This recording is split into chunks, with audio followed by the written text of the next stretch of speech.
What's up guys? May naalala akong mga bagay na noong mga panahon na trabaho ako sa kumpanyang pinagtatrabahoan ko noon. Tatawa talaga ako noon. Pero naalala ko lang dahil may nakita kong kalukuhang video sa TikTok o YouTube yata yun. Ito yung nangyari kasi. Sa trabaho ako, nagko-coffee kami ng katrabaho ko. Nanood lang ako ng mga YouTube shorts, scrolling. Parang chill-chill lang muna kasi maaga pa. Nagko-coffee kami ng katrabaho. Tapos nandyan ako sa my table. Tapos yung isang trabaho na medyo may kalokohan din kapag nagsasama kami.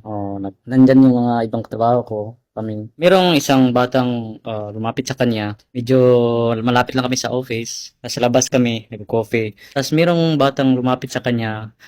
I think yata yun, yung badyaw. Kasi nung lilimos o nahihingi ng mga pera, na ganyan. Tapos nag-coffee ako. Hindi ko naman marinig masyado, pero natatawa lang ako kasi meron sinasabi yung kasama ko na parang pinagtripan niya yung bata, nanghingi yung bata, medyo napikon yung bata dahil nga hindi naman sa may sinabi siyang klaro yung pagkakasabi niya, pero parang pinagtripan lang niya yung bata, tapos yung bata naman ay napikon sa kanya. Dahil nga sabi ng bata, ano daw, ano.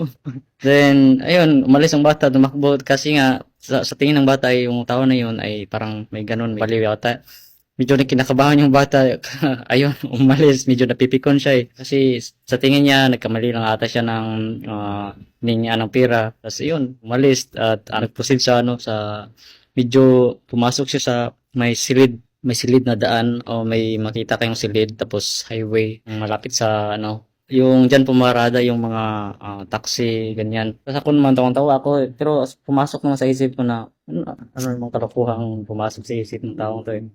Pero ako lang tawang-tawa ako sa gilid, pero hindi napansin ang tawa ko kay, alam ko naman kilala ko naman yung tao na yung trabaho ko eh. Na ganun talaga yung lakas ng trip minsan eh kapag pag may time kami, big time, or kahit nasa during trabaho eh, joke, medyante siya, joker. Alas mawawalan ka na ng sa tatawa eh, minsan eh. Okay man yun eh. Tapos meron ako nakita sa sa TikTok ba yun o YouTube. May tinanong yung tao sa kanya tapos siya, ang pinagkaiba na sa kanila yung video na ito ay para tingin ko nasa ibang bansa. Tapos yung pangyayari na yun sa amin ay yung mga Pinoy. Siyempre, kalokohang Pinoy. Pero ang pinagkaiba lang nung bata ay hindi naman yung nanghihingi eh. Kaso pinagripan lang siya ng tao ayon sa video tapos gano'n siya, ha? What? Ganun. Kaya ko isipan nito dahil nga medyo may similarity sila or may pagkakahawig na pangyayari. Kaya ganito na lang, hindi ko na ipaliwanag. Ito yung...